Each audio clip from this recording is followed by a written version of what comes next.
बिस्मिल्लाहिर्रहमानिर्रहीम। लाखों करोड़ों दुरूदो सलाम मोहम्मद मुस्तफ़ा सल्लल्लाहु अलैहि वसल्लम और आले मोहम्मद पर। मैं हूँ उमर दराज गोंदल। आज लाहौर से बड़ी खबरें हैं। पहली खबर जो इलेक्शन ट्राइब्यूनल्स हैं उनसे मुतल्लिक है। आप जानते हैं इसके ऊपर फड्डा पड़ा था और ये कहा गया था कि हमें रिटायर्ड जज ही चाहिए, लेकिन कुछ हाजिर सर्विस जज भी लगाए गए थे और रिटायर्ड के ट्राइब्यूनल से आपको खबरें नहीं आएंगी, लेकिन हाजिर सर्विस से आज एक बड़ी खबर आई और वो पीटीआई के जो उम्मीदवार हैं उनके लिए एक सुख का सांस था, जिन्होंने ये चैलेंज किया हुआ है कि उनके साथ धांधली हुई है या उनके साथ दो नंबरी हुई है। हुआ ये कि पीपी 201 के अंदर पाकिस्तान तहरीक इंसाफ के जो उम्मीदवार हैं मोहम्मद यार, दिसंबर 2024 को अदम पेशी के ऊपर उनकी जो मुस्तरदशुदा अपील है उसको बहाल कर दिया गया है। अब इसमें हुआ क्या? हुआ ये कि इलेक्शन ट्राइब्यूनल के जज जस्टिस अनवार हुसैन हैं, उन्होंने इस हवाले से ये कहा कि इस बुनियाद के ऊपर कि वो पेश नहीं हो सके थे और आपने उनकी अपील को मुस्तरद कर दिया, ये कोई तौजीह बनाई नहीं जा सकती। तो उन्होंने कहा कि जो ट्राइब्यूनल है उसके पास अदम पेशी की बुनियाद के ऊपर अगर कोई अपील मुस्तरद हुई है तो उसको बहाल करने का इख्तियार मौजूद है। यहाँ पे जो नून लीग के उम्मीदवार है उनका कहना यह था कि जब एक बार पिटिशन यहाँ से मुस्तरद हो जाए तो फिर वो यहाँ बहाल नहीं होगी, आपको उसके लिए सुप्रीम कोर्ट जाना पड़ेगा। लेकिन इलेक्शन ट्राइब्यूनल के जज अनवार हुसैन साहब ने आज ये करके उनके लिए आसानी ये पैदा कर दिया। मिसाल के तौर के ऊपर होता यह था कि जब वो ट्राइब्यूनल के अंदर जाती थी एप्लीकेशन तो उस दौरान गिरफ्तारियों का, छापों का, बहुत सारी बातों का होता था, वो पेश नहीं हो पाते थे। जब वो पेश नहीं हो पाते थे तो इसकी बुनियाद के ऊपर होता क्या था कि उनकी उस चीज़ को मुस्तरद कर दिया जाता था और मुखालिफ उम्मीदवार उसका फ़ायदा उठाता था। तो ये एक लिहाज से आज एक नई चीज़ जो है उनके लिए हुई है। पहली बात तो हो गई, खैर ये बड़ी। दूसरा, आज लाहौर के अंदर स्पीकर पंजाब असम्बली मलिक अहमद खान जो हैं उन्होंने वो की आज प्रेस कॉन्फ्रेंस की और उस प्रेस कॉन्फ्रेंस के हवाले से वहाँ पर इम्पॉर्टेंट बात ये थी कि उसमें वो खासे गुस्से के अंदर दिखाई दिए और वो आज हवाले दे रहे थे आसिफ सईद खोसा साहब के, वो हवाले दे रहे थे आज जैसे साकिब निसार के, सारी बातें। अब मैं आपको बताऊं ये अचानक इतना गुस्सा क्यों था और उसके ऊपर आज इस्लामाबाद से भी एलामिया क्यों जारी करना पड़ा। आज इस हवाले से जो स्पीकर पंजाब असम्बली है वो ये कहते हुए दिखाई दिए कि मैं जो अपने इख्तियारात हैं उनसे 1 इंच भी पीछे नहीं हटूंगा और उनका कि मेरे चंद सवाल हैं, क्या ये सबका फ़र्ज़ नहीं था कि मेरा मौक़िफ़ लिया जाता। और फिर उन्होंने कहा कि पनामा केस के अंदर जो आसिफ सईद खोसा है उन्होंने स्पीकर को नाअहली का इख्तियार दिया था और मैं ईमानदारी से करने की कोशिश कर रहा हूँ। लेकिन असल बात क्या है? असल बात यह है कि आज गो के उनके हक में परवेज़ रशीद साहब ने एक ट्वीट ज़रूर किया है, लेकिन उससे ज़रा इंपॉर्टेंट बात यह है कि मुस्लिम लीग नून के अंदर जो सर्कल्स हैं वो इस बात को, इसकी मुखालफत कर रहे हैं और उन्होंने इवन स्पीकर पंजाब असम्बली के इस रवैये को लेकर कि आपने पहले उनको मुअत्तल किया, मुअत्तल करने के बाद सजाएं सुनाई, सजाएं सुनाने के बाद आप इलेक्शन कमीशन में चले गए, तो उनके ख्याल में और इसी चीज़ को लेके इवन ख्वाजा साद रफीक जैसे जो सीजन्ड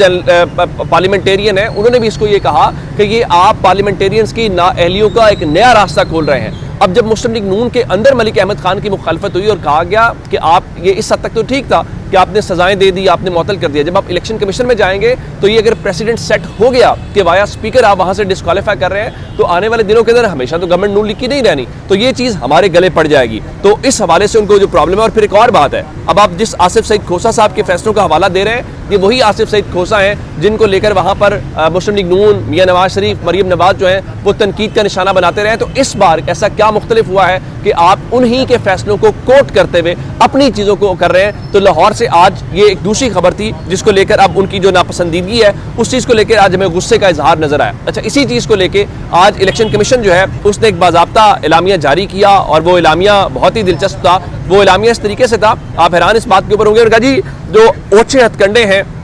हम उनसे मरूब नहीं होंगे, और कहा कि मफाद परस्त अनासिर और जो गिरोह है election commission, chief election commissioner और मेंबरान इलेक्शन कमीशन पर बेबुनियाद इल्जामात और गुमराहकुन प्रोपेगेंडा करने में मसरूफ है। चीफ इलेक्शन कमिश्नर और मेंबरान हर फैसला आइन और कानून के मुताबिक करते हैं और किसी किस्म के दबाव या ब्लैकमेलिंग के अंदर नहीं आते। और उन्होंने एक और बात की कि स्पीकर पंजाब असम्बली से चीफ इलेक्शन कमिश्नर की मुलाकात पर हक़ाइक़ के बरक्स तबसरे हुए, उनमें कोई हकीकत नहीं है। मुख्तलिफ औकात में इलेक्शन कमीशन से कई आइनी और इंतजामी ओहदेदार सरकारी मामलात के सिलसिले में मिलते रहे हैं। साबिक सदर मुमलिकत जनाब आरिफ अलवी से भी चीफ इलेक्शन कमिश्नर की और कमीशन के मेंबरान की मुतअद्दिद मुलाकातें होती रही हैं। पीटीआई के मुतअद्दिद लीडरान की दरखास्त पर चीफ इलेक्शन कमिश्नर उनसे मिलते रहे हैं, जिसमें साबिका वाइस चेयरमैन पीटीआई शाह महमूद कुरैशी, साबिका जनरल सेक्रेटरी असद उमर, परवेज खट्टक और वज़ीर आला KP शामिल है। साबिक वज़ीर आला पंजाब उस्मान बुज़ार से भी चीफ इलेक्शन कमिश्नर की वज़ीर आला के दफ्तर मुलाकात। अच्छा, एक तो आप ये वजाहतें दे रहे हैं, इसका मतलब ये हुआ कि क्रिटिसिज्म जो हो रहा है वो सिर्फ स्पीकर पंजाब असम्बली की हद तक नहीं है, बल्कि वो चीफ इलेक्शन कमिश्नर की हद तक भी महसूस हो रहा है और वो वहाँ पे कर रहे हैं। और उसकी वजह क्या है? उसकी वजह यह है कि वहाँ पे चीज़ें इस तरह से हो रही हैं कि खैबर पख्तूनख्वा के अंदर मखसूस नशिस्तों के हवाले से जो इलेक्शन कमीशन ने तकसीम की है, सबसे पहले उसके ऊपर एतराज़ किया जो PTI पार्लियामेंटेरियन है, फिर उन्होंने वापस ले लिया, फिर अवामी नेशनल पार्टी जो है उन्होंने किया, और अब इस हवाले से आप अंदाज़ा इस बात से कीजिए कि मुस्लिम लीग नून जो हुक्मरान जमात है, जिनके मुतालिक कहा जाता है कि चीफ इलेक्शन कमिश्नर उनकी B टीम का इल्ज़ाम लगाया जाता है, इवन उनके खिलाफ, उनकी तकसीम के खिलाफ मुस्लिम लीग नून जो है वो पेशावर हाई कोर्ट पहुंच गई है। और अब देखना यह है कि वहाँ पे पेशावर हाई कोर्ट ने पहले रोका था कि अब अगली समात तक उसको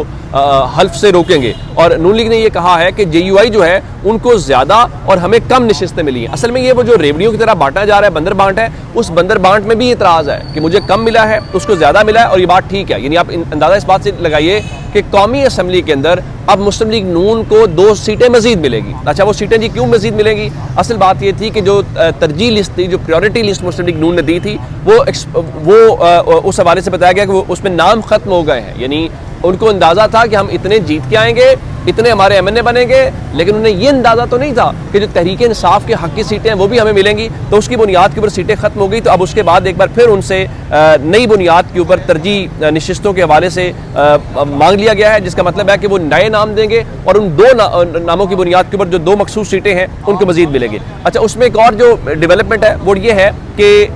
ख़ास नशिस्तें जो पहले इनको जारी की गई थी, जो लिस्ट थी, वो लिस्ट सस्पेंड कर दी गई। यानी उस लिस्ट को जब मुअत्तल किया गया तो उस दौरान वो